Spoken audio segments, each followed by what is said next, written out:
నేను ఎప్పటినుంచో పెసరట్టు చేయాలనుకున్నా, కానీ ఇప్పుడు కుదిరింది.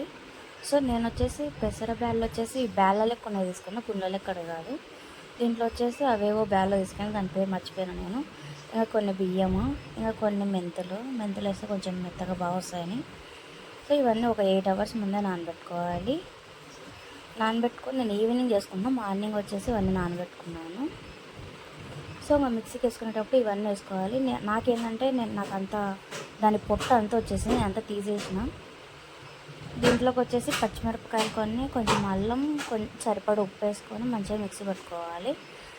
వాటర్ వేసేసుకొని దీంట్లో తగినంత కొంచెం సోలా పొడి వేసుకొని మంచిగా అది దోశ వేసుకోవడాన్ని. ఇది వచ్చేసి పెసరట్టు. నాకు గ్రీన్ కలర్ రాలేదు, దానిలో వల్లనే అది పొట్టు అంతా పోయింది కదా, సో అందుకే రాలేదు. సో ఎవరికైనా ప్యాన్ లింక్ కావాలంటే కామెంట్ చేయండి. Okay, thank you, bye.